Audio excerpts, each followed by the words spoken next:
పిల్లలకి స్కూల్ పాఠశాల అయితే పేరెంట్స్కి స్కూల్ పేరెంట్స్శాల.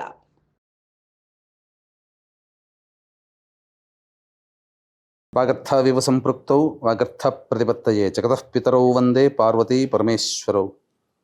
ఆదిత్యాయ చ సోమాయ మంగళాయ బుధాయ చ గురుశుక్ర శనిభ్యశ్చ రాహవే కేతవే నమః. శృంగేరి జగద్గురు పీఠాధిపతులకి కంచి పీఠాధిపతులకి నమస్కారములు తెలియజేసుకుంటూ కార్యక్రమాన్ని ప్రారంభిద్దాం. ద్వాదశ రాశులకు సంబంధించి 1 జూలై నుంచి 15 జూలై వరకు వివిధ రాశుల్లో జన్మించినటువంటి వారికి ఏ విధంగా ఉండబోతుందో తెలుసుకునే ముందు గ్రహ సంచారం గురించి తెలుసుకుందాం. వృషభ రాశిలో శుక్రుడు, అలాగే మిథునంలో రవి గురువు, కర్కాటకంలో బుధుడు, సింహంలో కుజ కేతువు, అలాగే కుంభంలో రాహువు, శని మీనంలో 13 జూలై నుంచి శని వక్రీకరించే స్థితి పొంది ఉంటారు. అయితే ప్రధానంగా గమనించుకున్నట్లయితే చాలామంది ప్రేక్షకుల్లో ఉన్నటువంటి చాలా సందేహాలు, కొన్ని చెప్పినటువంటి విషయాల్లో కొన్ని మాకు ఫలితాలు సరిపోవట్లేవు అని అంటున్నారు. అంటే దీని అర్థము చాలామంది చూసుకునేటువంటిది సన్ జొడాయిక్ సైన్ ద్వారా చూసుకుంటున్నారు. అంటే ఈ ఉదాహరణకు చెప్తున్నాను, 23 జూలై నుంచి 22 ఆగస్టు మధ్యలో పుట్టినటువంటి వాళ్ళకి లియో సైన్ అని చెప్తారు. కాబట్టి సింహరాశి గురించి చెప్పేటప్పుడు 23 జూలై నుంచి 22 ఆగస్టు మధ్యలో పుట్టిన వాళ్ళు చూసుకుంటున్నారు. అది తప్పు. మీరు జన్మించినటువంటి జన్మ తేదీని అనుసరించి ఒక నక్షత్రము, ఆ నక్షత్రాన్ని అనుసరించి రాశి ఉంటుంది, ఆ రాశి ప్రకారమే మీరు చూసుకోవాలి. ఇది సరైనటువంటి విధానము. కొంతమంది నామ నక్షత్రం చూసుకుంటున్నారు. ఉదాహరణకి శ్రీనివాస్ అని చెప్పి అనుకున్నాం అనుకోండి, చాలామంది సి అనే అక్షరం ఈ శతభిష నక్షత్రంలో ఉంటుంది కాబట్టి కుంభరాశికి చూసుకుంటున్నారు, తులారాశికి చూసుకోవాలి. కృష్ణవేణి అన్నప్పుడు మిథున రాశి చూసుకుంటున్నారు, అది కూడా తులారాశి, అలా చూసుకోవాలి. కాబట్టి మనం అనేక విధాలుగా ఈ శాస్త్ర ప్రకారము మనకు ముందుకు వెళ్ళినట్లయితే తప్పకుండా ఆ ఫలితాలు అనేటువంటివి మనకు సరిపోతాయని చెప్పవచ్చు. ఇక ఆలస్యం చేయకుండా వివిధ రాశుల వారికి ఈ 1 జూలై నుంచి 15 జూలై వరకు ఏ విధంగా ఉండబోతుంది, ఆదాయ వ్యయాలు, ఖర్చులు, అలాగే పరిస్థితుల అనుకూలత, ఇవన్నీ కూడా క్లుప్తంగా మనం తెలియజేసుకునే ప్రయత్నం చేద్దాం. ముందుగా ద్వాదశ రాశులలో భాగంగా మొదటిదైనటువంటి మేషరాశిలో జన్మించినటువంటి వారికి ఏ విధంగా ఉండబోతుంది. ఈ మేషరాశిలో జన్మించినటువంటి వారికి శుక్రగ్రహ సంచార ప్రభావము చేత అనుకూలమైనటువంటి స్థితిగతులు కుటుంబంలో కలుగుతాయి.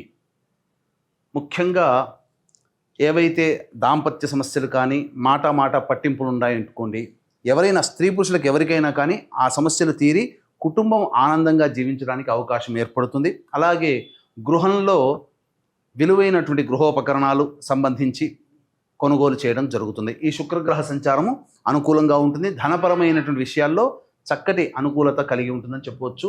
ఇక రవి యొక్క సంచార ప్రభావము చేత ఈ యొక్క మేషరాశిలో జన్మించినటువంటి వారికి ఉద్యోగ సంబంధమైన విషయాల్లో మంచి అభివృద్ధి అనేటువంటిది ఉంటుంది. ప్రధానంగా నిరుద్యోగస్తులకి ఉద్యోగము ప్రయత్నం గట్టిగా చేస్తే ఖచ్చితంగా ఉద్యోగం లభించే అవకాశం ఉంటుంది. అలాగే పదోన్నతులకి సంబంధించి కానీ, లేకపోతే ఉద్యోగంలో పలు బాధ్యతలు, కీలకమైన బాధ్యతలు తీసుకునే ప్రయత్నం అనేటువంటిది ఈ యొక్క రవి సంచార ప్రభావంలో మనకు కలుగుతుందని చెప్పవచ్చు. అలాగే గురు సంచార ప్రభావం కూడా చూసుకున్నట్లయితే ఇతరులతో కొంత వాగ్వివాదాలు జరిగే అవకాశం ఉంటుంది. సోదర సోదరీమణుల మధ్య ఉన్నటువంటి విభేదాలు మీకు అప్పుడు కనబడతాయి. తద్వారా కొన్ని ఇబ్బందికర పరిస్థితులు అనేటువంటివి తప్పవు. కావున జాగ్రత్తగా ఉండండి. ప్రధానంగా ధనపరమైనటువంటి విషయాల్లో పలు కీలకమైనటువంటి నిర్ణయాలు తీసుకోవాల్సినటువంటి పరిస్థితి ఏర్పడుతుందని చెప్పవచ్చు.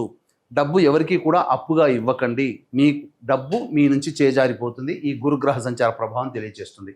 ఇక బుధగ్రహ సంచార ప్రభావం, వాహనానికి సంబంధించినటువంటి సౌఖ్యం లభించబోతుంది. మీరు పడినటువంటి కష్టానికి చక్కటి ప్రతిఫలం అనేటువంటిది ఉంటుంది. వ్యాపార రంగంలో ఉన్నటువంటి వారికి వ్యాపార అభివృద్ధి అనేటువంటిది కలుగుతుంది. కుల వృత్తిలో ఉన్నటువంటి వాళ్ళకి ఆ వృత్తి అభివృద్ధిగా ఉంటుంది. అలాగే ప్రధానంగా కొన్ని సమస్యలు అనేటువంటివి మీకు తొలగుతాయి. బుధగ్రహ సంచారం వల్ల ఎక్కువగా ప్రయాసపడి, అనగా ఆలోచనకి ఎక్కువగా అవకాశం లేకుండా అనుకున్న పనులు మీకు ఈ బుధగ్రహ సంచారం మేషరాశి వారికి జరగబోతుంది. ఇక మనం ఈ కుజగ్రహ సంచార ప్రభావం, కేతుగ్రహ సంచార ప్రభావం, ఇది కాస్త ఆలోచించాల్సినటువంటి పరిస్థితి. సంతానం మూలకంగా సమస్యలు పెరుగుతాయి. అలాగే సంతానానికి సంబంధించినటువంటి విషయాల్లో కొంత విచారాన్ని వ్యక్తం చేయాల్సినటువంటి పరిస్థితి.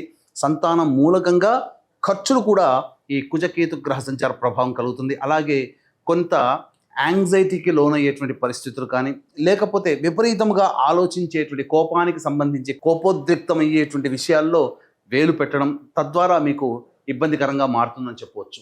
అయితే ప్రధానంగా చూసుకున్నట్లయితే రాహువు సంపూర్ణంగా యోగాన్ని కలగజేస్తున్నాడు. అన్ని విషయాల్లో ధైర్యంగా ముందుకెళ్ళగలిగేటువంటి పరిస్థితి, ఇవన్నీ కూడాను యోగదాయకంగా ఉంటుంది. వృత్తిలో ఉన్నటువంటి వాళ్ళకి చాలా అభివృద్ధిగా ఉంటుంది. ప్రధానంగా ఉద్యోగస్తులకి చక్కటి యోగదాయకమైనటువంటి పరిస్థితి ఈ రాహుగ్రహ సంచార ప్రభావంలో కలుగుతుంది. అయితే శని సంచార ప్రభావం మేషరాశి వారికి ఏలినాటి శని ప్రభావాన్ని కలగచేస్తున్నప్పటికీ 13 జూలై నుంచి శని వక్రీకరించినటువంటి ఫలితం చేత కుంభరాశి ఫలితాలని కూడా ఇవ్వబోతున్నాడు. తద్వారా 13 తారీఖు నుంచి, అనగా వక్రీకరించే స్థితి పొంది ఉంటున్నాడు కాబట్టి ఇంచుమించు మీకు 8, 9వ తారీఖు నుంచి శుభమైనటువంటి ఫలితాలు కలుగుతాయి. కింది స్థాయి వాళ్ళు మీకు సంపూర్ణంగా అనుకూలంగా ఉండడము, తద్వారా వారి వల్ల మీకు మంచి ప్రయోజనం కలిగేటువంటి అవకాశాలు ఉంటాయి. ఉద్యోగస్తులు కావచ్చు, అలాగే ఎదుటి వాళ్ళు ఎవరైనా వృత్తిలో ఉన్నటువంటి వాళ్ళు కావచ్చు, మీ కింద పని చేసేటువంటి వాళ్ళు కావచ్చు, అనుకున్న విధంగా మీకు పలు సహాయ సహకారాలు అనేటువంటివి అందివ్వడం జరుగుతుంది. ఈ యొక్క ప్రధానంగా చూసుకున్నట్లయితే గురువు, కుజుడు, కేతువు తప్ప మిగతా అన్ని గ్రహాలు అనుకూలంగా ఉన్నటువంటి కారణం చేత మిశ్రమం కంటే కూడా అధికమైనటువంటి శుభ ఫలితాలు పొందుతారని చెప్పవచ్చు. ఇక ప్రధానంగా చూసుకున్నట్లయితే ఈ రాశిలో జన్మించినటువంటి విద్యార్థులకి విదేశీయానానికి సంబంధించి చేయ ప్రయత్నాలు కొలిక్కి వస్తాయి. మంచి ఉన్నతమైనటువంటి ప్రమాణాలు కలిగినటువంటి విద్యార్హతలు మీకు కలుగుతాయి. పోటీ పరీక్షలలో మీకు విజయం కలుగుతుంది. తద్వారా మంచి యూనివర్సిటీలో మీకు ప్రవేశం జరిగే అవకాశం ఉంటుంది. ఈ మేషరాశి వారికి ప్రధానంగా వివాహ సంబంధమైన విషయాలు కనుక ప్రయత్నం చేస్తే తప్పకుండా 9వ తారీఖు నుంచి ప్రయత్నం చేయండి. మూఢమి కూడా వెళ్ళిపోతుంది. మీకు అనుకూలంగా సంబంధాలు కుదిరే అవకాశాలు కూడా గోచరమవుతున్నాయి. ఇక సంతాన పరంగా చూసుకున్నట్లయితే ప్రధానంగా ఈ మేషరాశిలో జన్మించినటువంటి వాళ్ళు సంతానము ఇప్పుడున్నటువంటి సమయం అనుకూలంగా లేని కారణం చేత ఆ యొక్క సంతాన ప్రక్రియ కొంతకాలం వాయిదా వేసుకోవడమే మంచిది. కుజకేతుల సంచారం అనుకూలంగా లేదు. అలాగే ఆల్రెడీ కన్సీవ్ అయినటువంటి గర్భధారణ జరిగినటువంటి మహిళలు తప్పకుండా వైద్యుని యొక్క సలహాలు, సూచనలు అనేటువంటివి పాటించక తప్పదు. ఎందుకంటే కొంత ఇబ్బందికరమైనటువంటి పరిస్థితులు గర్భవతులు ఎదుర్కొనే అవకాశం ఉంటుంది. ఇక ఈ రాశిలో జన్మించినటువంటి మహిళలకి సంపూర్ణముగా యోగదాయకమైనటువంటి పరిస్థితి. ఇంట్లో అన్ని విధాలుగా మీ మాట వింటారు. ఇప్పటి వరకు మీకు ధనపరమైనటువంటి సమస్యలు, అనగా ఎవరికైతే మీరు డబ్బులు అప్పుగా ఇచ్చారో వారు మళ్ళీ తిరిగి మీకు చెల్లించేటువంటి పరిస్థితి ఈ యొక్క మేషరాశిలో జన్మించినటువంటి మహిళలకి కలుగుతుంది. కాబట్టి జాగ్రత్త పడండి. ఇంట బయట ఇతరులతో మాట్లాడేటప్పుడు కాస్త సర్దుబాటు చేసుకొని మాట్లాడండి. ఎందుకంటే అనవసరమైన విషయాల్లో మీకు చెడ్డ పేరు వచ్చే అవకాశం గోచరమవుతుంది. అన్ని విధాలుగా బాగుంటుంది అని చెప్పవచ్చు. ఇక వీక్షించేటువంటి ప్రేక్షకులకి గమనిక, ఈ వారాహి నవరాత్రుల సందర్భంగా దశమి తిథి స్వాతి నక్షత్రంతో కూడుకున్నటువంటి జూలై 5వ తారీఖు రోజున మన పీఠం ఆధ్వర్యంలో 9 వారాహి దేవతల యొక్క హోమాది కార్యక్రమాలు, అలాగే మేష, మిథున, కర్కాటక, సింహ, కన్య, వృశ్చిక, ధనుస్సు, కుంభ, మీన రాశుల్లో జన్మించినటువంటి వారికి శనిదోష నివారణార్థమై శనీశ్వర హోమము అనేటువంటిది చక్కగా జరిపించడం జరుగుతుంది. అవకాశం ఉన్న వాళ్ళు ఈ కార్యక్రమంలో పాల్గొనడానికి మీ గోత్రనామాదులు కార్యక్రమ తదనంతరం కాంటాక్ట్ చేసి నమోదు చేసుకోవచ్చు. ఈ కార్యక్రమంలో పాల్గొన్నటువంటి వారికి శక్తిపాతము చేయబడినటువంటి శంకరుంగలి మాలని అందివ్వడం జరుగుతుంది. ఇక ఈ 1 జూలై నుంచి 15 జూలై వరకు కూడా రోజువారీ కార్యక్రమాల్లో మీకు ఆదాయము, ఖర్చులు ఎలా ఉండబోతుందో తెలుసుకునే ప్రయత్నం చేద్దాం. 1వ తారీఖు రోజున చూసుకున్నట్లయితే ప్రధానంగా మానసికమైనటువంటి ఆందోళన అధికంగా ఉంటుంది. ఏ ప్రయత్నం చేయాలన్నప్పటికీ కూడా అనుకూలంగా ఉండదు. అనారోగ్యం చేసే అవకాశం ఉంది కాబట్టి జాగ్రత్తలు పాటించండి. ఇక 2, 3, 4, 5, 6 తేదీల్లో కనుక చూసుకున్నట్లయితే ఇతరుల సహాయ సహకారాలు మీకు సమృద్ధిగా కలుగుతాయి. మీ పనులను నెరవేర్చుకుంటారు. ధనపరమైనటువంటి సమస్యలు తీర్చుకుంటారు. అలాగే మీ యొక్క ఖర్చులకి మించినటువంటి ఆదాయం లభించడం ద్వారా సంపూర్ణంగా విందులు వినోదాల్లో సంతోషంగా ఇతరులతో గడుపుతారని చెప్పవచ్చు. ఇంకా 7, 8 తారీఖుల్లో మీకు ఖర్చులు అధికంగా ఉండే అవకాశం ఉంటుంది. మానసికమైనటువంటి ప్రశాంతత ఉండదు. ఏది చెయ్యాలన్నా కానీ ఒక జిగ్జాగ్ లాగా ఉంటుంది.